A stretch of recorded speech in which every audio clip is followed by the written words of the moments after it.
యోసేపు తన దగ్గరకు వచ్చినటువంటి 11 మంది తోబుట్టువులకు ఆ సంచుల నిండా ధాన్యాన్ని నింపాడు. ఏమి నింపాడు? సంచుల నిండా ధాన్యం నింపి యోసేపు యొక్క సంచిలో మాత్రం ఆ వెండి గిన్నెను ఉంచాడు.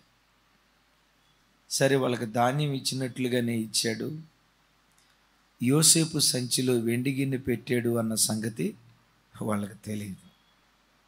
అంత దూరం వెళ్ళిన తర్వాత వెంటబడి వాళ్ళ గోనెలు ఓపెన్ చేసే ముందు యోసేపు యొక్క వెండి గిన్నెను మీరు దొంగిలించారు అని అంటే, అప్పుడు తతిమ 10 మంది అన్నారు, అయ్యా ఆ వెండి గిన్నె మాకు తెలియదు, నిజంగా మేము దొంగిలించాము అన్నట్లుగా తేలితే ఎవని సంచిలో ఉందో వాడు నిశ్చయంగా చేస్తాడు.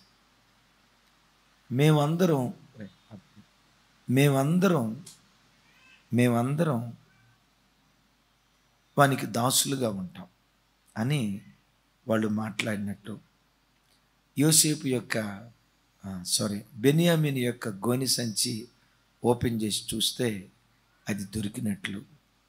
వీళ్ళందరూ వచ్చి మరలా యోసేపు దగ్గర సాష్టాంగపడి, అయ్యా మేమందరూ నీకు దాసులం అవుతాం అని చెప్పటం, ఇట్లాంటి కార్యక్రమాలన్నీ జరిగాయి. ఇది ఈరోజు మనం వినబోయే అంశం. అయితే ఈ వాక్యం చెప్పే ముందు మిమ్మల్ని ఒక ప్రశ్న అడుగుతా. యోసేపు బెన్యామీను యొక్క సంచిలో వెండి గిన్నె ఎందుకు పెట్టాడు? ధాన్యం ఇచ్చాడు కదా. ధాన్యం ఇచ్చినట్టే ఇచ్చి బెన్యామీను యొక్క గోనె సంచిలోని వెండి గిన్నె ఎందుకు పెట్టాడు? మీకు చెప్పండి, పెద్దగా చెప్పండి. మీకు ఏది తెలిస్తే అది చెప్పండి. తనతో పాటు కాదురా తల్లి, పెద్దగా చెప్పమ్మా. ఇది వెండి గిన్నె బెన్యామీనుతో పాటు ఉంచుకోవటానికే? మరలా సహోదరులని బెన్యామీను తనతో పాటు ఉంచుకోవటానికి.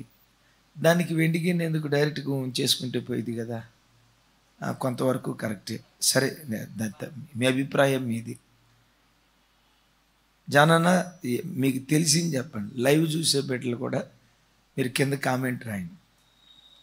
యోసేపు ధాన్యం ఇచ్చినట్లుగానే ఇచ్చి వెండి గిన్నె ఒకళ్ళ గోనె సంచిలో పెట్టాడు. అది బెన్యామీను సంచిలోనే పెట్టాడు. ఎందుకు పెట్టాడు అసలు వెండి గిన్నె? ఎస్పెషల్లీ బెన్యామీను యొక్క సంచిలోనే ఎందుకు పెట్టాడు? కరుణ, ఏదో ఒక రాయి తగిలితే తగిలింది, మాట్లాడుకుందాం. జానన్న,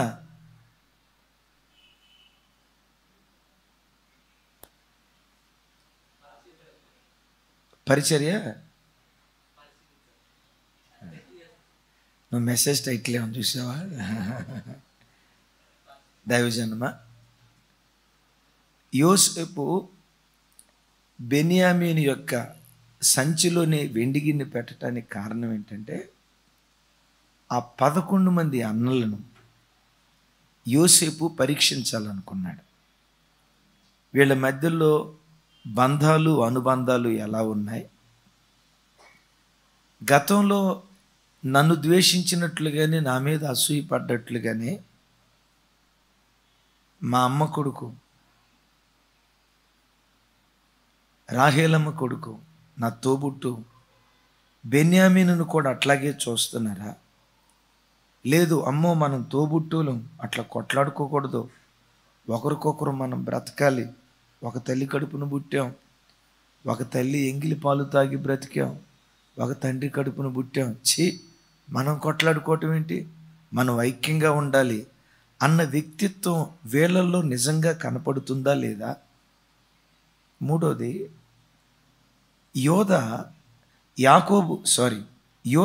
బెన్యామీనును యాకోబు దగ్గర నుంచి తీసుకొచ్చేటప్పుడు ఒక ఖరీదైన మాట అంటాడు, ఇతని ప్రాణానికి నా ప్రాణం పూచీకత్తు, ఇతని ప్రాణానికి నా ప్రాణం అడ్డు పెడుతున్నా, ఇతనికి ఏదైనా కీడు జరిగితే నన్ను లెక్కడగండి అని జవాబుదారుతనం చెప్తానన్నట్లుగా యాకోబు దగ్గర చెప్పాడు.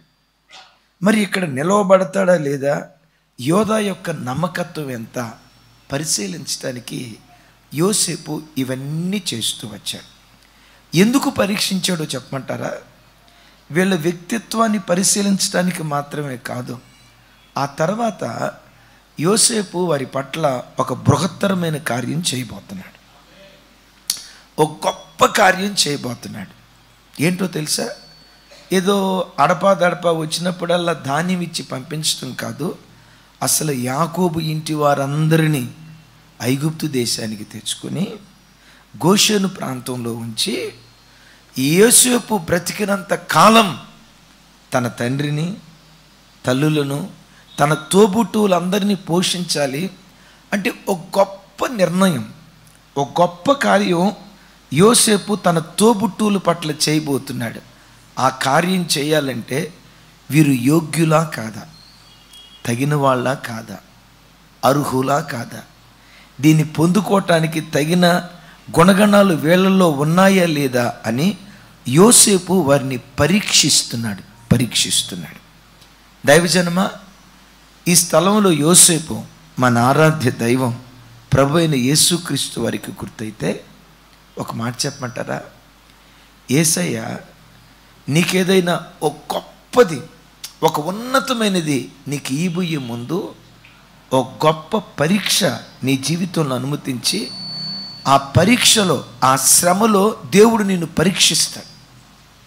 పరీక్షలో కనుక నువ్వు నెగ్గావా ప్రమోషన్, ఫెయిల్ అయ్యావా, ఇందాక ప్రమోషన్ గట్టిగా చెప్పారు, ఫెయిల్ అయితే వినండి, దేవుడు నీ జీవితంలో ఏదైనా ఒక గొప్ప కార్యం చేయబోయే ముందు, ఏదైనా ఒక ఈవి, ఒక బహుమానం దేవుడు నీకు ఇవ్వబోయే ముందు శ్రమలను నీ బ్రతుకుల్లో అనుమతించి, కొన్ని పరిశోధనలను దేవుడు అనుమతించి నిన్ను పరీక్షిస్తాడు. ఆ పరీక్షలో గనక నువ్వు గెలిచావా, నీకు ఏది ఇవ్వాలని దేవుడు ఉద్దేశించాడో ధారాళంగా దేవుడు దాన్ని అనుగ్రహించడం ప్రారంభిస్తాడు. చెప్దాం ఆమేన్. మనం ఆరాధించే దేవుడు శోధించే దేవుడు కాదు కానీ పరీక్షించే దేవుడు. ఆమేన్ చెప్దాం. శోధించడు, శోధించే దేవుడు శోధకుడైన సాతాను. దేవుడు శోధించడు కానీ తన పిల్లలను పరిశోధిస్తాడు, పరీక్షిస్తాడు, పరిశీలిస్తాడు. ఏం పరిశీలిస్తాడో తెలుసా? నీ హృదయాన్ని పరిశీలిస్తాడు, నీ నడతను, నీ ఆలోచనలను. చూడండి, నీ హృదయములో బయలుదేరే ప్రతి తలంపును దేవుడు పరీక్షిస్తాడు. ఆ పరీక్షలో గనక నువ్వు నెగ్గితే, ఆ పరీక్షలో గనక నువ్వు గెలిస్తే, నీకు దేవుడు ఏమివ్వాలని తాను ఉద్దేశించాడో దాన్ని ధారాళంగా ఇవ్వటం ప్రారంభించును గాక.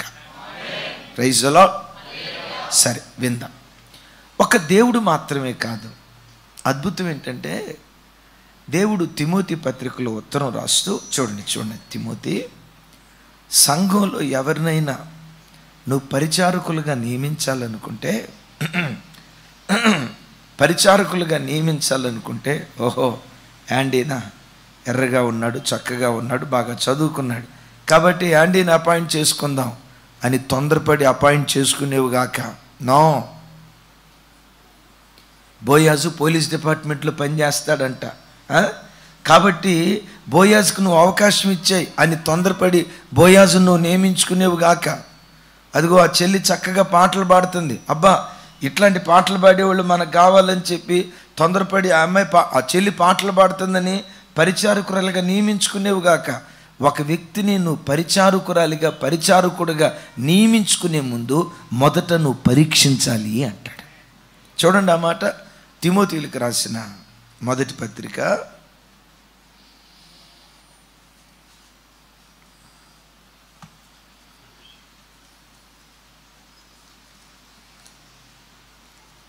1 అందరూ మీ బైబిల్ తెరిచి చూడండి అన్నమాట. తిమోతిలకు రాసిన మొదటి పత్రిక 3వ అధ్యాయం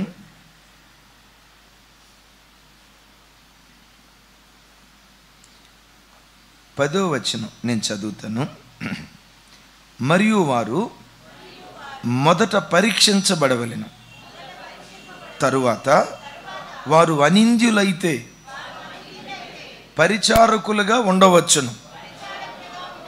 మరొక్కసారి నా వైపు చూసి నాతో కలిసి మాట చెప్పండి, నాతో కలిసి అందరి మాట చెప్పండి.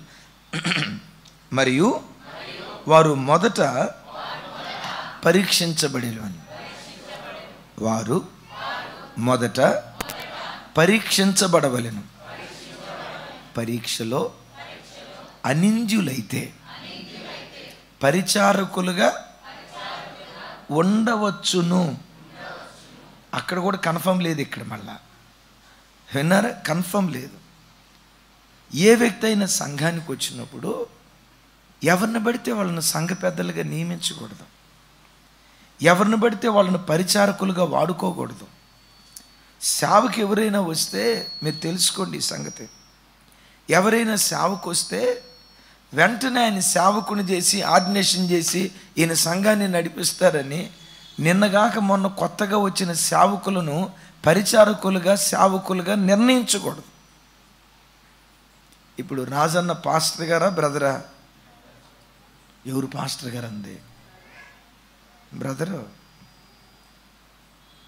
ప్రారంభంలో పరిచారకుడిగా వచ్చాడు, పరీక్షించాం, పరీక్షలో నెగ్గాడు, బ్రదర్ అయ్యాడు.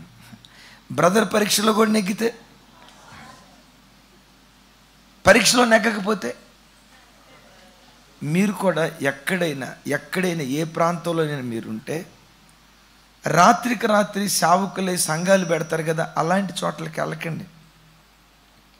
ఈ సేవకుడు అనుభవం కలిగిన దైవ సేవకుల దగ్గర తర్ఫీదు అయ్యాడా లేదా, పరీక్షించబడ్డాడా లేదా, అనుభవం కలిగిన సేవకుల చేతి క్రింద నలిగాడా లేదా, పరిచర్య ధర్మం నేర్చుకున్నాడా లేదా, సేవాక్రమం ఇతనికి తెలుసా లేదా, ఇది ప్రతి వ్యక్తి మొట్టమొదటి తెలుసుకోవాలి.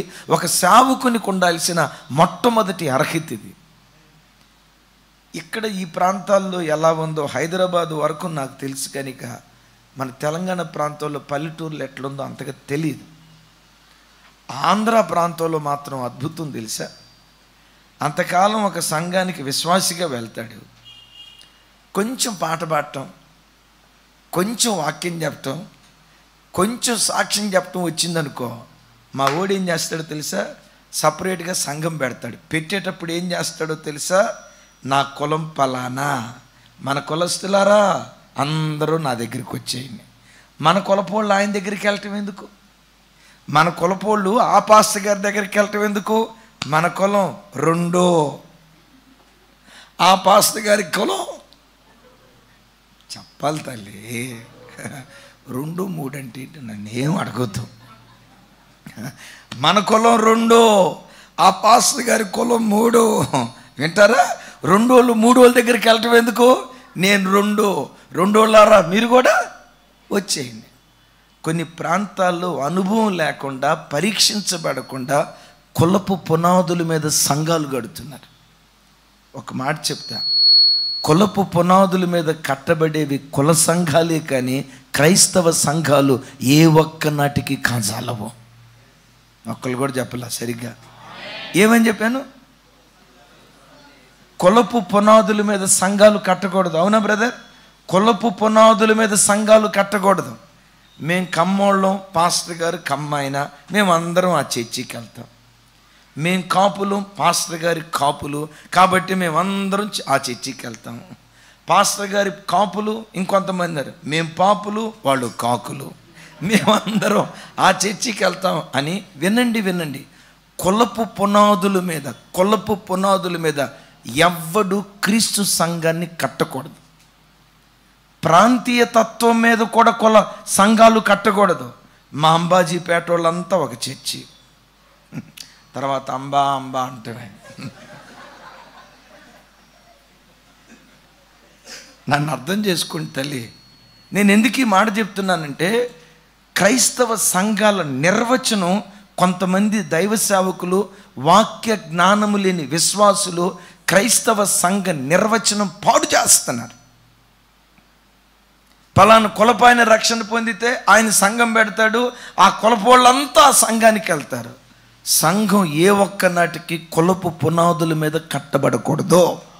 ఇందాక చెప్పే కదా, కులపు పునాదుల మీద కట్టబడింది కుల సంఘాలే కానీ క్రైస్తవ సంఘాలు కాదు, కాజాలు. ఇప్పుడు మనం ఇంతకాలం నుంచి చర్చికి వస్తున్నాం, మన మధ్య ఎప్పుడైనా కులాలను కూర్చున్న ప్రస్తావన వచ్చిందా? అసలు మా దేవురో ఇంతవరకు తెలియదు. ఎవరైనా నా దగ్గరకు వచ్చి ఏమంట అడిగితే, పాస్టర్ గారు మీ దేవురు ఎక్కడ, ఏ ప్రాంతం అంటారు. నేను పక్కా తెలంగాణ మనిషినంట. మరి మీ భాష అట్లుందే అంటారు. నేనంట భాషదే ఉందండి.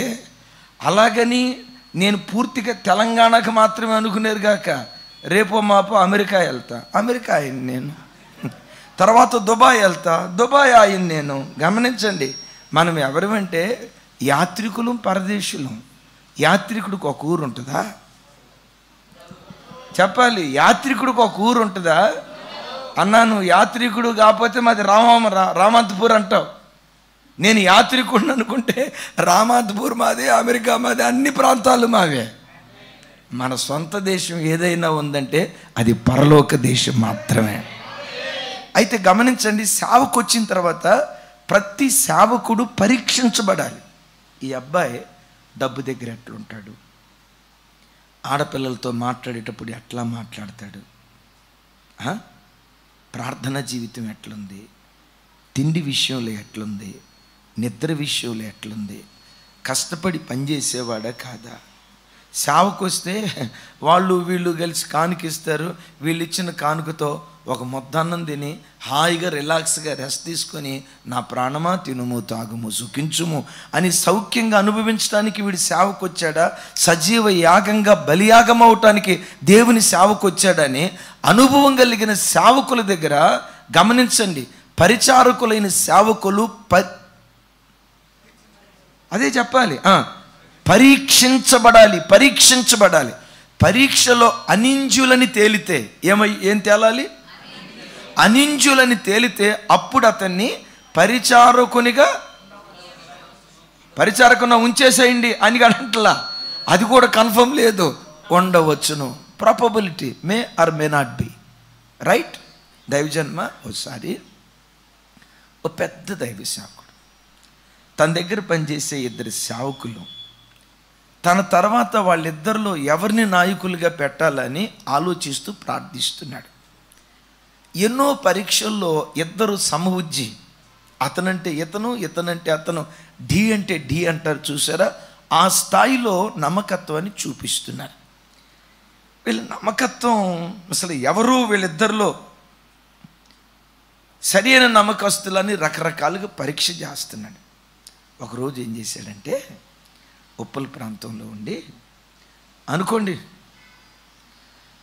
అభి రాజన్న ఇద్దరిని పిలిచి, రాజు ఈ ఉత్తరం ముంబై వెళ్ళాలా, ఈ ఉత్తరం తీసుకెళ్ళి కేపీహెచ్బి పోస్ట్ ఆఫీస్లో వేయి అని రాజుకు ఉత్తరం ఇచ్చాడు. అభిని పిలిచి, అభి ఈ ఉత్తరం కూడా ముంబై వెళ్ళాలా, అయితే ఈ ఉత్తరాన్ని సికింద్రాబాద్ పోస్ట్ ఆఫీస్లో వేయి అన్నాడు. పాపం అభి చిన్నోడు కదా, అమ్మో అన్న కూకట్పల్లి అన్నాడు కదా, కూకట్పల్లి వెళ్ళాలి, అమ్మో కూకట్పల్లి అన్నాడు కదా, కూకట్పల్లి వెళ్ళాలని పాపం వాడు ప్రయాణం చేసి ఆటోలు మారి మెట్రోది ఎక్కి దిగి ఆ స్టేషన్ కాడ ఎక్కి దిగి మొత్తానికి కేపీహెచ్బి పోస్ట్ ఆఫీస్లో ఉత్తరం వేశాడు.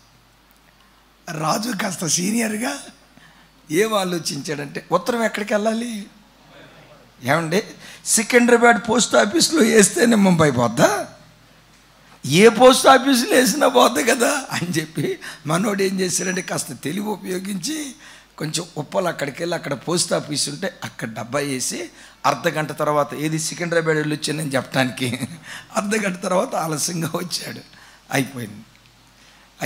ఉత్తరం వేసి వచ్చారా అయ్యగారు, మీరు ఎక్కడేమన్నారు అక్కడే వేసావు అయ్యగారు, అక్కడే అయిపోయింది అయ్యగారు.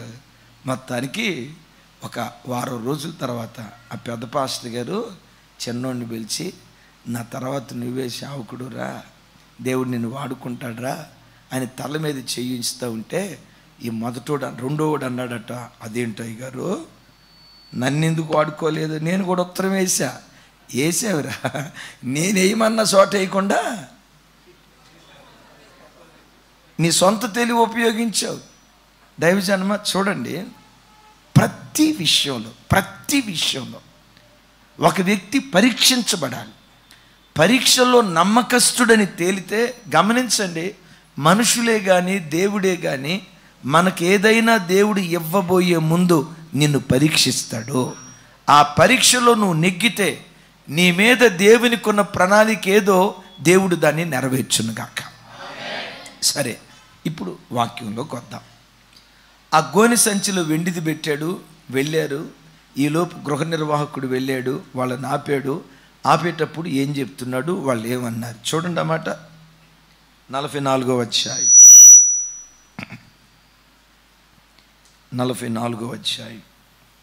9వ వచనం నేను చదువుతాను, నాతో కలిసి మాటలు చెప్పండి.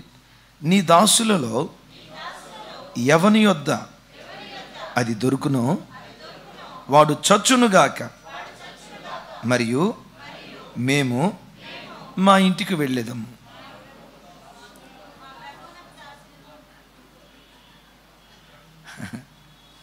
అనాలి ఆ మాట, అది కదా అసలు అనాల్సింది. ఎవడు దోషో వాడు చేస్తాడు. రిమైనింగ్ మా విషయం, మేము నిర్దోషులం కాబట్టి మా ఊరు వెళ్ళిపోతాం, మా నాన్న దగ్గరికి వెళ్ళిపోతాం అని అనాలి. చూడండి, వాళ్ళ పరిపక్వత అంటే వాళ్ళ మధ్యలో ఉన్న అన్యోన్య బాంధవ్యం ఎంత బలంగా ఉందో అర్థం పట్టేటువంటి మాట. 44వ అధ్యాయం 9వ వచనం, నీ దాసులలో ఎవని యొద్ద దొరుకునో వాడు చచ్చునుగాక, మరియు మేము మా ప్రభువునకు దాసులుగా నుందుమని అతనితో అనిరి. అందుకతడు, మంచిది, మీరు చెప్పినట్టే కానియుడి, ఎవని యొద్ద అది దొరుకునో అతడే నాకు దాసుడగును. అయితే మీరు నిర్దోషులగుదురని చెప్పాను. అప్పుడు వారు త్వరపడి ప్రతివాడు తన గోనెను కిందకు దించి దాన్ని విప్పాను. పెద్దవాడు మొదలుకొని చిన్నవాని వరకు సోదా చేసి చూడగా ఆ గిన్నె బెన్యామీను గోనెలో దొరికాను. కావున వారు తమ బట్టలు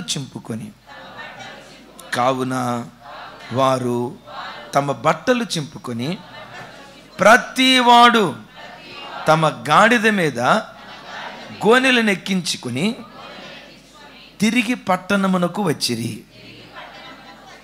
ఏ పట్టణం? తిరిగి అని రాసి ఉంది కదా, అంటే ఎక్కడి నుంచి బయలుదేరారో మరలా అక్కడికే వచ్చారు. అక్కడేం జరిగిందో చూడండి. అప్పుడు అప్పుడు యోదాయును అతని సహోదరులను యోసేపు ఇంటికి వచ్చిరి. అతడు ఇంకా అక్కడనే ఉండెను గనుక వారు అతని ఎదుట నేలను సాగిలపడిరి. అప్పుడు యోసేపు, మీరు చేసిన ఈ పని ఏమిటి? నా వంటి మనుష్యుడు శకునములు చూచి తెలుసుకొనునని మీకు తెలియదా అని వారితో అనగా, యోదా ఇట్లా, నేను ఏలిన వానితో ఏమని చెప్పగలం? ఏమందు? మేము నిర్దోషులమని ఎట్లు కనపరచగలం? దేవుడే నీ దాసుల నేరమును కనుగొనెను. ఇదిగో మేమును ఎవని యొద్ద ఆ గిన్నె దొరికెనో వాడును ఏలిన వారికి దాసులు మగుదుమనెను. మరొకసారి చూడండి. మరొకసారి, దేవుడే నీ దాసుల నేరము కనుగొనెను. ఇదిగో మేమును ఎవని యొద్ద ఆ వెండి గిన్నె దొరికెనో వాడును ఏలిన వారికి దాసులు మగుదుమని చెప్పాను. ఎవరెవరు? ఆ మాట పట్టుకోవాలి. ఎవరెవరు? మేమును. ఎవని యొద్ద గిండి దొరికెనో వాడును. మేమందరం అసలు దాసులు అవ్వాల్సింది ఎవరు? ఎవరి దగ్గర దొరికిందో వాడు దాసుడు అవ్వాలి. అయితే చూడండి, ఈ బెన్యామీను యొక్క బాధలో వీళ్ళు పాలి భాగస్తులు అవటానికి ఇష్టపడుతున్నారు.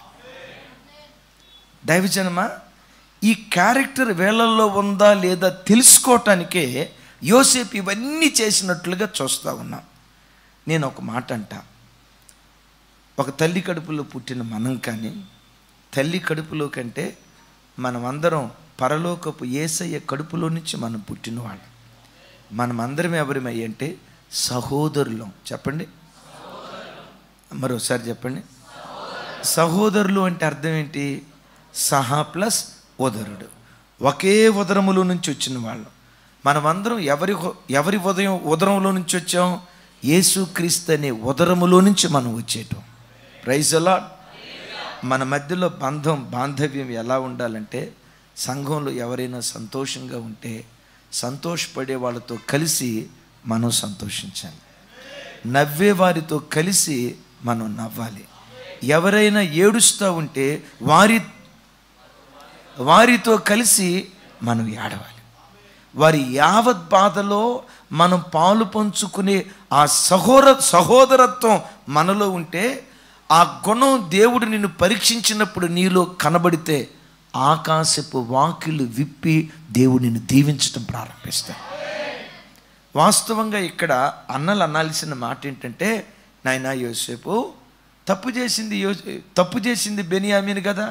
ఎవడు తప్పు చేశాడు వాడే శిక్ష అనుభవించాలి. కాబట్టి శిక్ష ఏదో వాడికి అయ్యండి. మా నాన్న ఎదురు చూస్తున్నాడు, మాకు అక్కడ భార్యలు పిల్లలు ఉన్నారు, కాబట్టి మా దేశానికి మేము వెళ్ళిపోతామని బెన్యామీనును బకరా చేసి అప్పగించేసి వీళ్ళు వెళ్ళిపోవాలి. కానీ వీళ్ళ మధ్యలో ఉన్న బంధం ఏంటో తెలుసా?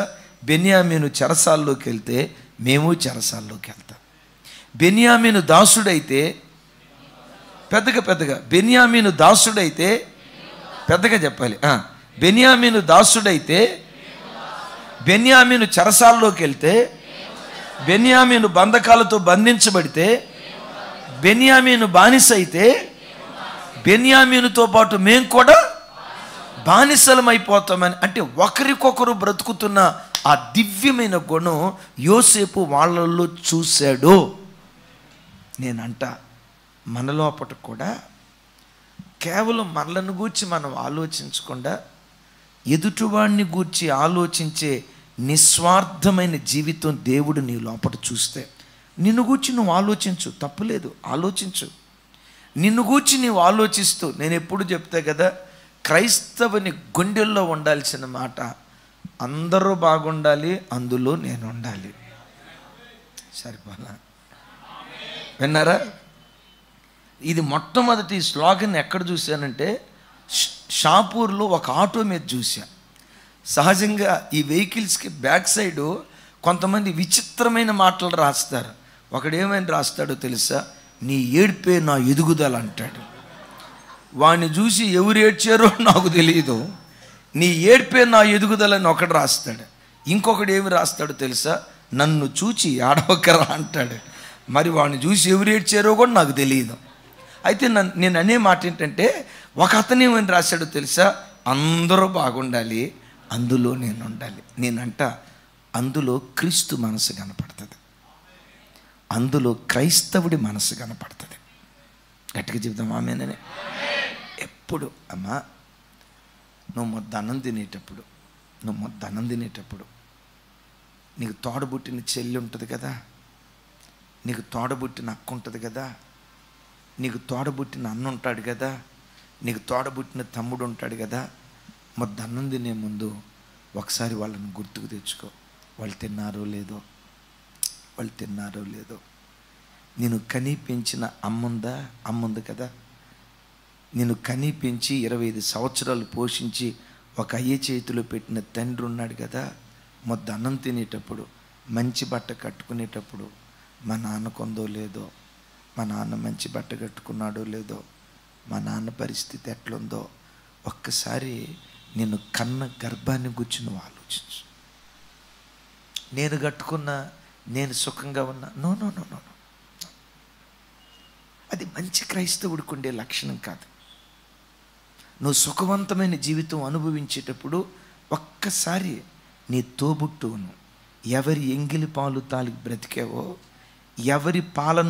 ఎవరి రక్తాన్ని పాల రూపంలో చేసుకొని ఏ తల్లి గర్భంలో 9 మాసాలు, ఏ తండ్రి 25 సంవత్సరాలు నేను పెంచి పెద్ద చేశాడో, ఒక మంచి బట్ట కట్టుకునే ముందు మా నాన్నకి ఎలాంటి మంచి బట్టలు ఉన్నాయో లేవో, మా నాన్న ఏ స్థితిలో ఉన్నాడో, ఆ మనస్సు గనక దేవుడు నీ లోపట చూస్తే నమ్మండి, ఆకాశపు వాకిళ్ళు విప్పి దేవుడు నేను దీవించడం ప్రారంభిస్తాను. నేను అతిశయానికి చెప్పట్లా, మిమ్మల్ని పురికొల్పటానికి చెప్తున్నా.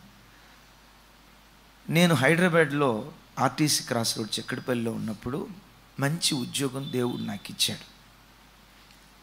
మా అక్క వెధవరాలు, ఆవిడ నాకు జీతం వస్తే ఓ 10,000 రూపాయలు ఆ రోజుల్లో 97 ఆ ప్రాంతంలో ఆ 10,000 రూపాయలు పంపిస్తే ఒక స్థలం వెధవరాలైన మా అక్కకు కొనిపెట్టాడు మా నాన్న, కొంత డబ్బేసి. ఈరోజు అదే స్థలం ఉంది చూసారా, ఈరోజు ఆ రోజుల్లో 10,000 రూపాయలు కొన్న స్థలం ఈరోజు 20 లక్షలు 30 లక్షల రూపాయలు అయిపోయింది. మంచి బిల్డింగ్ కట్టుకున్నా, సరిగ్గా క్రిస్టమస్ వచ్చిన దినాల్లో నాకు అప్పు చేయటం అలవాటు లేదు, దేవుని దయ వల్ల. అలాగని నాలో ఉన్న గొప్ప కృప ఏంటో తెలుసా, నా చేతిలో పైసా నిలవబడతాం అంతే. నేను ఎప్పుడు యేసయ్యను ఒకటే అంట, చూడండి, యేసయ్యా నన్ను ఆశీర్వదించంట. నా మాట అర్థమైందిరా తల్లి, ఏమంట? యేసయ్యా నన్ను ఆశీర్వదించని ఇట్లా అన్నాం, యేసయ్యా నన్ను ఆశీర్వదించంట. దీని అర్థం ఏంటంటే, నువ్వు ఇస్తా ఉండు, నేను ఖర్చు పెడతానయ్యా. సంవత్సరంకి చివరికి వచ్చేసరికి 0 బ్యాలెన్స్ కనపడాల. ఆమెనా? ఎవరు రా మనిషి నాయన, అన్యాయం చేసేవారు.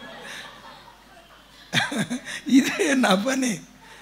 అప్పుడు ఉద్యోగం చేసేటప్పుడు అంతే, దేవుని కృప ఎప్పటికీ, ఆ కృప నన్ను విడిచిపెట్టలా, ఎప్పటికీ విడిచిపెట్టదు. కృప వెంబడి కృప దేవుడిచ్చును గాక. నేను ఎప్పుడు, ప్రభా నువ్వు నా కొరకు నేనేం దాచుకోను. ఎవరి కోసం దాచుకోవాలి? మా కోసం మేమేం దాచుకోం. నీవిచ్చే ప్రతి రూపాయి నీ సేవకే ఖర్చు పెడతాం, నీ ప్రజల కొరకే ఖర్చు పెడతాం, నశించిపోతున్న ఆత్మల కొరకే ఖర్చు పెడతాం, గ్రామాల్లో సేవ కొరకే ఖర్చు పెడతాం, మందిర స్థలాల కొరకే ఖర్చు పెడతాం, మీటింగ్స్ కొరకే ఖర్చు పెడతాం. ప్రభా మమ్మల్ని ఆశీర్వదించు అని చెయ్యి ఎట్లా అంటాం. ఇది నేను అనుకుంటా, ఒక్కొక్క వ్యక్తిని తన పని కొరకు ముందుగానే దేవుడు ఏర్పరచుకొని సేవకులకు నేను అనుకుంటా ఒక ప్రత్యేకమైన జీనోమ్ కోడ్ దేవుడు ఏర్పాటు చేస్తాడేమో. ఏది? తనను గూర్చి తాను ఆలోచించకుండా ఇతరులను గూర్చి ఆలోచించే త్యాగపూరితమైన మనసు. డిసెంబర్ నెల వచ్చింది, అప్పు చేసే అలవాటు నాకు లేదు. కానీ విచిత్రం ఏంటంటే, అప్పట్లో 2 క్రెడిట్ కార్డులు ఉన్నాయి, ఒక్కటి కూడా దేవుని దేవాలు నేను వాడలా. మరి ఎందుకు కొన్నారంటే, ఆ రోజుల్లో అదొక స్టేటస్ అది. అందువల్ల సరే, నా దగ్గర ఉన్న డబ్బులతో మా తల్లికి, మా తండ్రికి, నా కుటుంబీకులు ఎవరెవరైతే ఉన్నారో అందరికీ తీసుకుని, హైదరాబాద్లో నాతో పాటు 2 తమ్ముళ్ళు మా రూమ్లో ఉండేవాళ్ళు. మా చిన్న తమ్ముడిని నేనే ఇంటర్మీడియట్ చదివించా హైదరాబాద్లో. ఆ రోజుల్లో మా చిన్న తమ్ముడిని నేను ఇంటర్మీడియట్ చదివించా, పెద్ద తమ్ముడు ఉండేవాళ్ళు. కానీ అద్భుతం ఏంటంటే, మా 3 అన్నదమ్ముల్లో ఒక్కరోజు కొట్లాడుకున్నట్లుగా కానీ, గొడవపడినట్లుగా కానీ, దేవుని కృప మేము కలిసిన 4.5 సంవత్సరాల్లో సింగిల్ డే కూడా లేదు. వాళ్ళు కూడా ఎంత మంచోళ్ళు తెలుసా? రమేష్ అని ఒక తమ్ముడు ఉండేవాడు. నేను ఎందుకు ఈ మాట చెప్తున్నానంటే, అన్నదమ్ముళ్ళ మధ్య ఒక పటిష్టమైన అనుబంధం ఉండాలి. అన్నదమ్ముల మధ్య కాదు, సంఘంలో కూడా అదే పటిష్టమైన అనుబంధం ఉండాలి. యేసయ్యకి మహిమ కలుగును గాక. ఆ తమ్ముడు కోకోకోలాలో ఉద్యోగం చేసేవాడు. ఆ రోజుల్లో 3,000 రూపాయల జీతం వచ్చేది. ఆ తమ్ముడు ఎంత గొప్పవాడో తెలుసా? రావటం 3,000 రూపాయలు ముందు నా చేతిలో పెట్టేవాడు. అన్నయ్య 300 రూపాయలు దశంభాగం అన్నయ్య, 300 తీసుకునేవాడు. బస్ పాస్కి 170 రూపాయలు ఇయ్యి అన్నయ్య అని బస్ పాస్కి 170 రూపాయలు తీసుకునేవాడు. నేను అనేవాడిని, రమేష్ దశంభాగం ఇవ్వాలి తెలుసు కదా, ఆ 300 నువ్వే తీసుకొని ఆ 150 రూపాయలు నువ్వే తీసుకొని మొత్తం 470 రూపాయలు కట్ చేసుకొని 2,530 రూపాయలు నాకు ఇవ్వచ్చు కదంటే, అట్టగన్నా ముందు మీ చేతిలో పెట్టిన తర్వాత కదా నేను తీసుకోవాలన్నాడు. అంత ఐక్యంగా ఉండేవాళ్ళం. అద్భుతం తెలుసా? అట్లా ముగ్గురు ఒకే షాప్ మీద వండుకునేవాళ్ళం, ఒకళ్ళ మీద ఒకళ్ళం. వీళ్ళు స్నేహితులు అన్నదమ్ముళ్ళ ఎవరికి అర్థం కాదు. నేను చెప్పే అబద్ధాలు కాదు, ఈ మాటలు లైవ్లో మేము కలిసి ఉన్నప్పుడు చూసిన వ్యక్తులు చూస్తారు. ఆర్టీసీ క్రాస్ రోడ్ ఆనంద్ గారని, దిల్షుక్ నగర్లో అప్పుడప్పుడు ఇక్కడ సాయంత్రం మీటింగ్కి వస్తారు, అశోక్ గారని, మేమంతా కలిసి ఉండేవాళ్ళం. అన్నదమ్ములు కాదు, స్నేహితుల్లాగా అంతకు మించి కలిసి ఉండేటువంటి వాళ్ళం. అయితే ఆ దినాల్లో అందరికీ బట్టలు తీసుకున్నాం. నా దగ్గరికి వచ్చేసరికి డబ్బులు లేవు. ఆ క్రిస్టమస్కి అందరికీ బట్టలు తీసుకొని నేను ఒక్కడనే పాత బట్టలతో చర్చికి వెళ్ళబోతున్నా.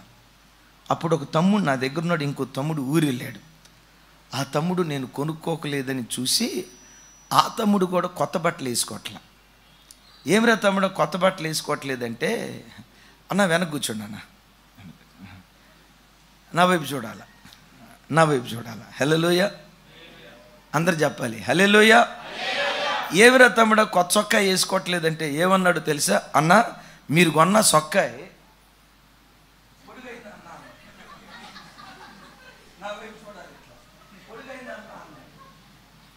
సరిగా నిలబడు, సరిగా అన్న పొడిపోయిందన్న అంటున్నాడు, పొడిపోయిందన్న. నేను అనుకుంటా, ఎప్పటికీ చూడండి, సంఘంలో ఏ బిడ్డలైనా ఇబ్బందితో ఉన్నారని తెలిస్తే మా కడుపు మార్చుకొని కూడా ఎంతోమంది పేద బిడ్డల ఆకలి తీర్చిన జ్ఞాపకాలు ఈ నిష్ప్రయోజకుల జీవితాల్లో ఉన్నాయి. ఆకాశమందలి దేవుడు అవి చూశాడు. నేనంట సంఘంలో కూడా మనం ఎలా ఉండాలంటే, సంఘానికి వచ్చిన తర్వాత మీ ప్రాంతం వేరు, మా ప్రాంతం వేరు, మీ కులం వేరు, మా కులం వేరు, మా వర్గం వేరు, మీ వర్గం వేరని మన మధ్యలో విభేదాలు ఉండకుండా ఒకే తండ్రికి పుట్టిన బిడ్డల్లాగా ఐక్యమత్యంగా దేవుని సన్నిధిలో కలిసి ఉండాలి. అసలు ఎట్లా కలిసి ఉండాలో అది నిజంగా మనకు అర్థమైతే దాన్ని నిజంగా పాటించమని నేను కర్రాకండి కనుక మీకు చెప్తే మీరు ఎవరూ చర్చికి రారేక. ఏంటో చెప్పంటారా? అయ్యా బ్రదర్, క్రొత్త నిబంధనలో ఉన్న పద్ధతి ఏంటో తెలుసా? వాళ్ళు సంపాదించిందంతా సమిష్టిగా పంచుకునేవాళ్ళంట. అంటే ఏంటి? ఒక ఆయనకి అసలు ఇల్లు లేదు, అద్దెంట్లో ఉంటున్నాడు. ఇంకొక ఆయనకి 2 ఇళ్ళు ఉన్నాయి. 2 ఇళ్ళు కలిగిన ఆయన ఆ రోజుల్లో ఏం చేసేవాడు? అరే తమ్ముడా, నాకు 2 ఇళ్ళు ఉన్నాయి, ఏం చేసుకోను? ఒక ఇంట్లో నేను ఉంటా, రెండో ఇంట్లో నువ్వు ఉండు, రెంటకు కాదు.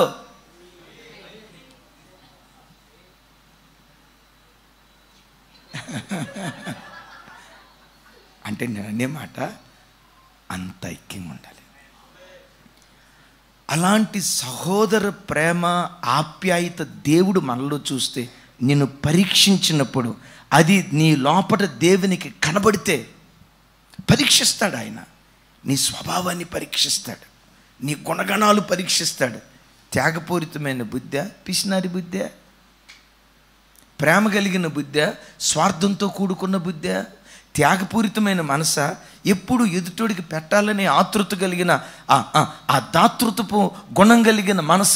దేవుడు నీ హృదయాన్ని పరీక్షించినప్పుడు ఆ పరీక్షలో నీ హృదయం త్యాగపూరితమైనదని తెలిస్తే ఆకాశపు వాకిలి విప్పి దేవుడు దీవించడం ప్రారంభిస్తాడు. 2 చక్కటి సన్నివేశాలు చెప్తా. ఇప్పుడు యెరూషలేములో ఓ ప్రత్యేకమైన స్థలంలో సియోను పర్వతం మీద చూడండి సియోను పర్వతం మీద సొలొమోను మందిరాన్ని కట్టాడు కదా. దేవుడు అక్కడే మందిరాన్ని కట్టమని చెప్పాడు కదా. ఆ స్థలంలోనే మందిరాన్ని కట్టడం వెనుక ఒక చారిత్రాత్మకమైన కథ ఉందట. చారిత్రాత్మకమైన కథ. ఆ స్థలాన్ని దేవుడు చూస్ చేసుకోవటానికి, ఆ స్థలాన్ని దేవుడు ఎన్నుకోవటానికి ఒక చారిత్రాత్మకమైన కథ గడిచిన కాలాల్లో ఆ స్థలంలో జరిగిందట. ఆ ప్రాంతాల్లో ఒకే తల్లికి పుట్టిన 2 అన్నదమ్ముళ్ళు ఉన్నారు. పెద్దోడికి పెండ్లయింది, ఎందుకో పిల్లలు కలగల. రెండోడికి పెండ్లయింది, 2 పిల్లలు. ఆ సంవత్సరం పంట పొలం విపరీతంగా పండింది. అన్న పంట పొలం బాగా పండింది, తమ్ముడు పొలం పండింది. ఆ ధాన్యాన్ని గాదెల్లో సిద్ధపరుచుకున్నారు. మధ్యరాత్రి వేళ అన్న ఆలోచిస్తున్నాడట. చూడండి, అన్న ఆలోచిస్తున్నాడట. ఏమనో తెలుసా? నాకా పిల్లలు లేరు, మా ఇంట్లో ఎవరు? నేను, నా భార్య. ఇంత ధాన్యం ఏం చేసుకుంటాం బాబోయ్. మా తమ్ముడికి 2 పిల్లలు, వాళ్ళని స్కూల్లో జాయిన్ చేయటం, ఫీజులు, డ్రెస్సు, యూనిఫాము, ఆ ఫాము, ఈ ఫాము. వాడు ఎల్కేజీ పుస్తకాలు ఇంత ఉంటాయి. ఆ పుస్తకాలు మహిళకి ఎట్లా ఊగులాడుతూ వస్తాడు. చదివేది యూకేజీ, వాడికి యూకేజీ అంటూ రాదు. యూకేజీ అంటూ రాకరే ఏం చదువుతున్నామంటే యూకేజీ అన్న. అయినా వాడు పుస్తకాలు చూసారా ఈ రేంజ్లో ఉంటాయి. ఇప్పుడు మనం ఉన్నాం, చిన్నప్పుడు స్కూల్కి వెళ్ళేటప్పుడు అద్భుతం 4వ తరగతి దాకా. అయినా మనకు మార్కులు తక్కువ వచ్చినాయి అండి. సూపర్. ఇప్పుడు పిల్లలు ఉన్నారు చూసారా, వాడు డ్రెస్అప్ విషయంలో ఎక్కడ తగ్గడు. కానీ మనకు ఆ రోజులో డ్రెస్ లేదంతే. మన కాలంలో చూడండి, మన వాతావరణం ఏంటో తెలుసా? తలకు అవధం రాసుకుంటే మనం రాసుకునే వాళ్ళం కాదు, అమ్మ రాసేది. అవధం కనుక రాస్తే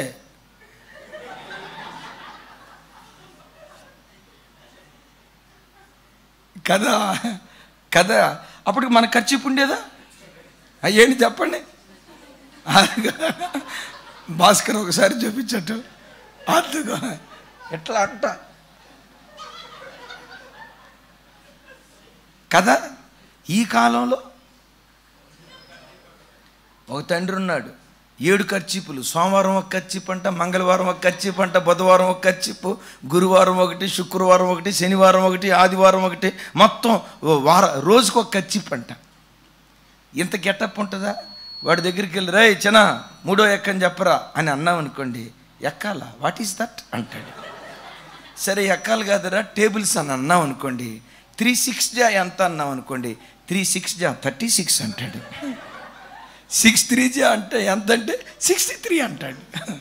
అంటే డ్రెస్ అప్ విషయంలో సూపర్. కానీ ఏదో అంటారు కదా, పైన లోపట అంటే అట్లాగని అందరూ అట్లేమి లేరు. యేసయ్యకి మహిమ కలుగును గాక.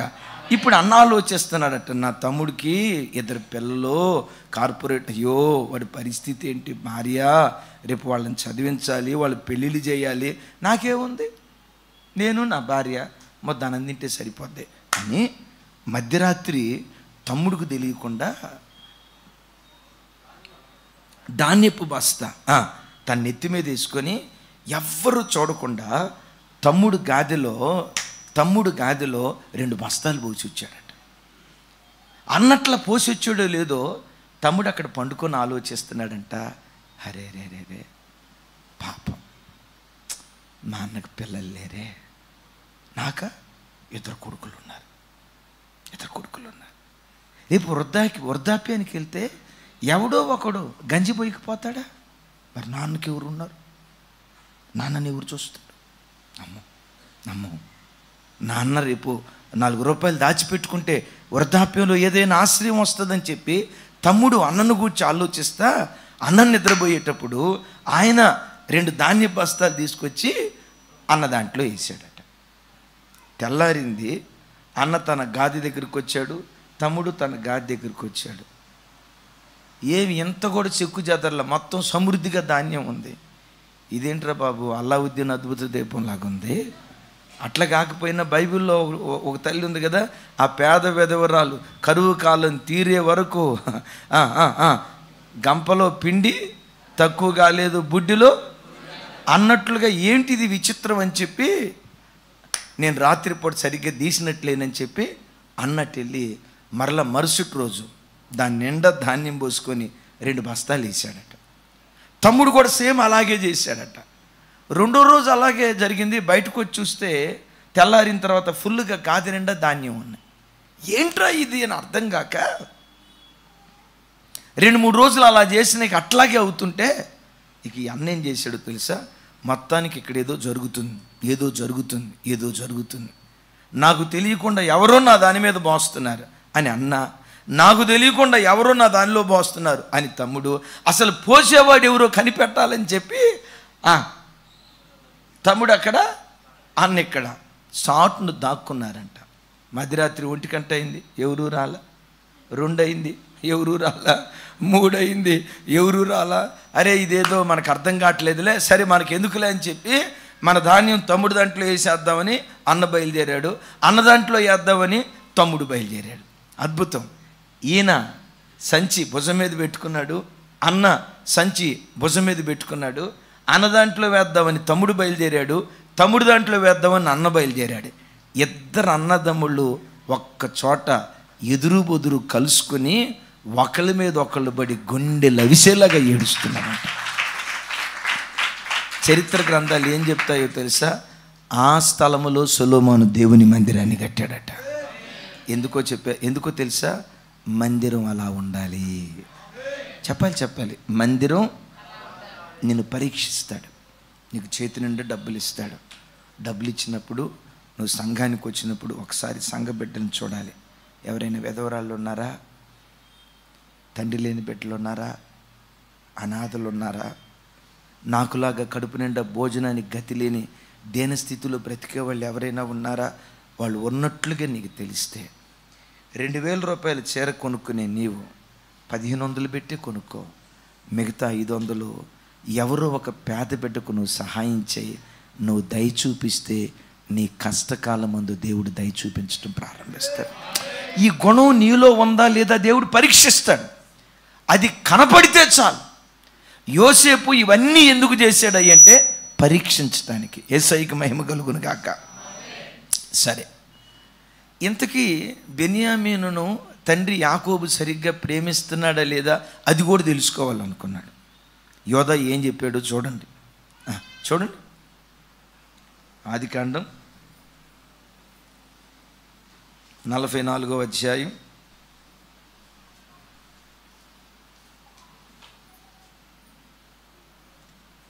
19వ వచనం. నాతో కలిసి చెప్పండి.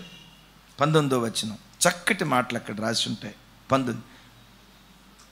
ఏలినవాడు మీకు తండ్రి అయినను సహోదరుడైన ఉన్నాడా అని తమ దాసులను అడిగాను. అందుకు మేము, మాకు ముసలివాడైన తండ్రియు అతని ముసలితనమున పుట్టిన ఒక చిన్నవాడును ఉన్నాడు, వాని సహోదరుడు. ఆ మాట వినడంతో యోసేపు గుండె ఒక నిమిషం ఆగిపోయినట్టు ఉంటుంది. అతని సహోదరుడు చనిపోయాడా బ్రతికున్నాడా? చనిపోయాడా? బ్రతికున్నాడా చనిపోయాడా? బ్రతికుంటే ఏమని చెప్తున్నారు? చెప్పాలి. ఏమని చెప్తున్నాడు? చనిపోయాను. వాని తల్లికి ఒక్కడే మిగిలి ఉన్నాడు, వాని తండ్రి వానిని ప్రేమించుచున్నాడని చెప్పితిమి. అప్పుడు తమరు నేను అతన్ని చూచుటకు అతన్ని నా యొద్దకు తీసుకురండని తమ దాసులతో చెప్పితిరి. అందుకు మేము, ఆ చిన్నవాడు తన తండ్రిని విడవలేడు. ఆ చిన్నవాడు పెద్దగా ఆ చిన్నవాడు తన తండ్రిని విడవలేడు. వాడు తన తండ్రిని విడిచిన యెడల వాని తండ్రి చనిపోవునని ఏలిన వానితో చెప్పితిమి. ఎట్లాంటి తండ్రి కొడుకులండి! అట్లుండాలి బిడ్డలు. నాకు జానన్న యాండీని చూస్తే ముచ్చటేస్తుంది. అట్లుండాలి. ఏమంటాడు? ఆ కొడుకు తండ్రిని విడవలేడు.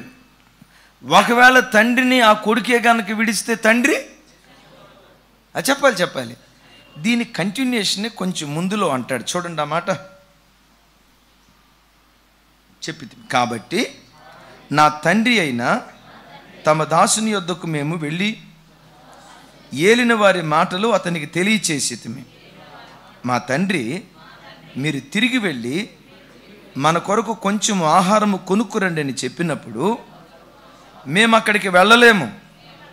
మా తమ్ముడు మాతో కూడా ఉండిన యెడల వెళ్ళుదము. మా తమ్ముడు చూడండి పదే ఏమంటున్నారు? చెప్పాలి. మా తమ్ముడు చెప్పాలి. మా తమ్ముడు రిపీటెడ్గా అంటున్నాడా? అప్పుడప్పుడు అంటున్నాడా? రైట్. మా తమ్ముడు మాతో ఉంటేనే గాని ఆ మనుష్యుని ముఖము చూడలేమని చెప్పితిమి. అందుకు తమ దాసుడైన నా తండ్రి నా భార్యకిద్దరిని కనినని మీరు ఎరుగుదురు. మరలా అందుకు తమ దాసుడైన నా తండ్రి నా భార్య, ఎవరావిడ? రాహేలు. నాకిద్దరిని కనినని మీరు ఎరుగుదురు. వారిలో ఒకడు నా యొద్ద నుండి వెళ్ళిపోయెను. అతడు నిశ్చయముగా దుష్టమృగముల చేత చేల్చబడిన అనుకుంటుని. అప్పటి నుండి అతడు నాకు కనబడలేదు. ఆ మాటలు వింటున్నప్పుడు యోసేపు ఏమనుకొని ఉంటాడు? అల్లాడిపోయి ఉంటాడు. నాకు తెలియదు, కానీ నాకు ఈ ఆదికాండం, ఈ సన్నివేశాలు చదువుతూ ఉంటే కళ్ళెమ్మటి నీళ్ళు అట్లా సుడులు తిరుగుతూ ఉంటాయి. ఎంత మంచి అన్నదమ్ములు, ఎంత మంచి తండ్రి కొడుకులు, ఎంత చక్కటి ఆప్యాయత. నేను ఎప్పుడు చెప్తా కదా, క్రైస్తవ్యం అంటేనే ప్రేమ, క్రైస్తవ్యం అంటేనే ఐక్యత, క్రైస్తవ్యం అంటేనే సహోదరత్వం, క్రైస్తవ్యం అంటేనే త్యాగం. సరే, నాకు కనబడలేదు. చెప్పాలి. 29. మీరు నా ఎదుట నుండి ఇతన్ని తీసుకొని పోయిన తర్వాత ఇతనికి హాని సంభవించిన యెడల నెరసిన వెంట్రుకలు గల నన్ను మృతుల లోకములోనికి దుఃఖముతో దిగిపోవునట్లు చేయుదురని మాతో చెప్పాను. కావున తమ దాసుడైన నా తండ్రి యొద్దకు నేను వెళ్ళిన యెడల ఈ చిన్నవాడు మా యొద్ద లేని యెడల అతని ప్రాణము ఇతని ప్రాణముతో పెనవేసుకొని ఉన్నది. గనుక ఈ చిన్నవాడు మా యొద్ద లేకపోవుట అతడు చూడగానే తండ్రి కొడుకుల ప్రాణం ఎట్లుందట? చెప్పాలి. అబ్బా, ఎట్లా ఉందట? బిడ్డలరా, తమ్ముడా, ల్యాప్టాప్ చూసే తమ్ముడా, ఇటు చూడు. నాన్నకి నీకు అట్టుండాల, నాన్నకి నీకు అట్టుండాల. తమ్ముడు నాన్న ఉన్నాడా? ప్రభు దగ్గరికి వెళ్ళారా? పర్వాలేదు, అక్కడికి వెళ్ళినప్పుడు కలుసుకుందాం. రే చిన్న, మీ నాన్నకి నీకు అట్లుండాల. ఒకరి ప్రాణంతో ఒకరి ప్రాణం, ఒకరి ప్రాణంతో ఒకరి ప్రాణం. అతడు రాకపోతే రాలేదన్న సంగతి తెలుసుకొని చనిపోతాడు. అతడు లేకుండా ఈయన బ్రతకలేడు, ఈయన లేకుండా. సరే, వాళ్ళ మధ్యలో అంత ప్రేమ ఉంది కదా. ఈ మాట, ఈ సంగతి 10 మందికి తెలిసింది కదా. ఏంటి? బెన్యామీను లేకపోతే యాకోబు బ్రతకలేడు అంటే, బెన్యామీను లేకపోతేనే యాకోబు బ్రతుకుతాడంటే మేము లేకపోయినా బ్రతుకుతాడనే కదా. అంటే ఇప్పుడు మాకంటే ఎక్కువగా ఇప్పుడు దీన్ని బట్టి ఏం పుట్టాలి? మరి పుట్టిందా? ఎందుకు పుట్టలేదు? అదే రూపాంతరం చెందినటువంటి వ్యక్తిత్వం. యోసేపును గోతిలో వేసింది దేన్ని బట్టి? చెప్పాలి. ఐగుప్తు దేశానికి అమ్మింది దేన్ని బట్టి? ఇప్పుడు వాళ్ళు ఏమని పశ్చాత్తాపడి ఉంటారో తెలుసా? ఛీ, మా అసూయ బుద్ధిని బట్టే తమ్ముడిని పొట్టను పెట్టుకున్నాం, వాడు చచ్చాడో బ్రతికాడో, సజీవంగా ఉన్నాడో కాలగర్భంలో కలిసిపోయాడో, మా అసూయ బుద్ధే కదా తమ్ముడిని పోగొట్టుకోవటానికి కారణమైంది. అవును, తండ్రి ఎందుకు ప్రేమించాడు యోసేపుని? వాడి వ్యక్తిత్వం అలాంటిది. అంతకంటే విశేషంగా యోసేపు తల్లి లేని బిడ్డ. మరి తల్లి లేని బిడ్డకి ఇప్పుడు మేమున్నాం, మాకు తల్లి ఉంది, తండ్రి ఉన్నాడు. మరి యోసేపు దగ్గరికి వచ్చేసరికి తల్లి లేదు, తండ్రి ఒక్కడే ఉన్నాడు. ఇప్పుడు ఆ తండ్రి తల్లి ప్రేమను చూపించాలి, తండ్రి ప్రేమను చూపించాలి. ఛీ, ఎంత బుద్ధిహీనంగా ఆలోచించాం! ఛీ, ఎంత అవివేకులుగా ఆలోచించాం! తండ్రి మనస్సు ఎరగక అసూయ బుద్ధితో ఇట్లా ఆలోచించామా ఛీ అని నిందించుకొని యోసేపు పట్ల జరిగిన తప్పు చెప్పాలి. మీరు అందుకోవాలని నాగింది. నీ మెదడుకి మేత పెట్టాలి. తమ్ముడు చెప్పాలి. యోసేపు విషయంలో జరిగిన తప్పు బెన్యామీను విషయంలో జరగకూడదు. యోసేపును పోగొట్టుకున్నట్లుగా బెన్యామీను మేము పోగొట్టుకోకూడదని బెన్యామీను కాపాడుకోవటానికి ఎంత పరిపక్వత కలిగిన స్థాయికి వాళ్ళు ఎదిగారో చూడండి. ఇప్పుడు యోసేపు ఇవన్నీ ఎందుకు చేశాడు తెలుసా? వీళ్ళు ఎదిగారా లేదా పరీక్షించడానికి చేశాడు. ఒకవేళ ఎదగలేదనుకోండి, వీళ్ళందరికీ తనను యోసేపుగా పరిచయం చేసుకునేవాడు కాదు. మీ దారిని మీరు బండిరా భయ్, రేపు మళ్ళీ మీరు ఇక్కడికి వస్తే ఇక్కడ కూడా కొట్లాడుకుంటే నా పరువు పోద్ది.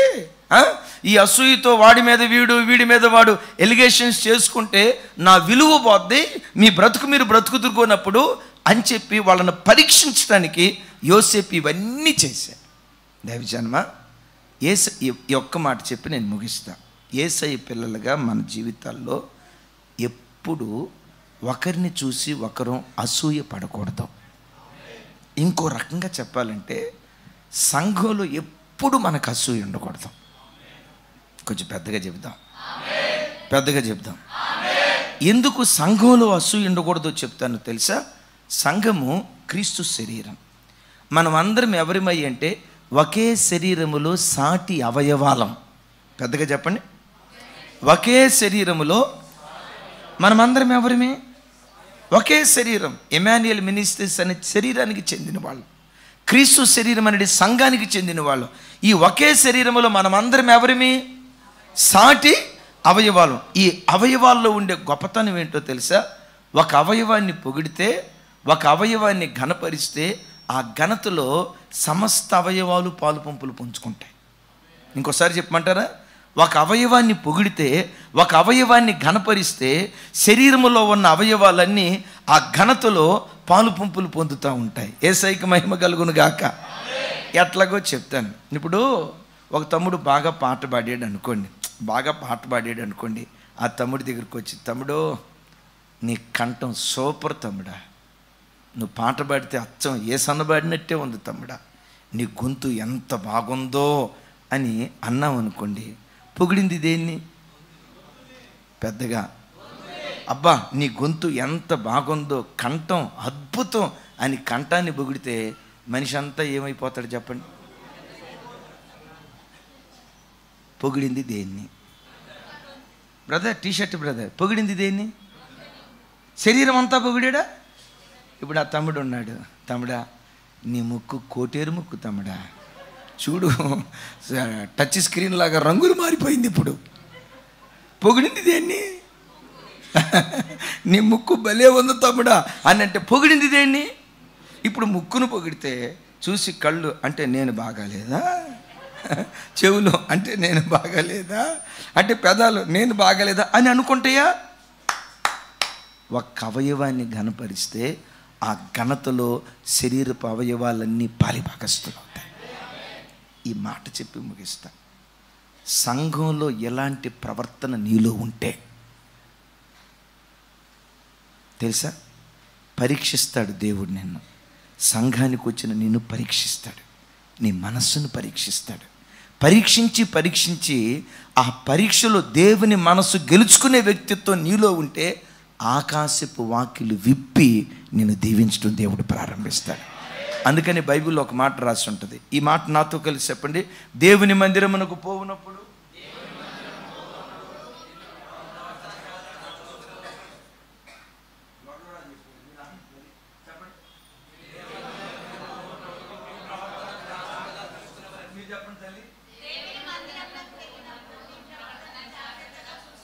కూరగాయల మార్కెట్కి వెళ్ళేటప్పుడు నీ ప్రవర్తన జాగ్రత్తగా చూసుకోవాలా.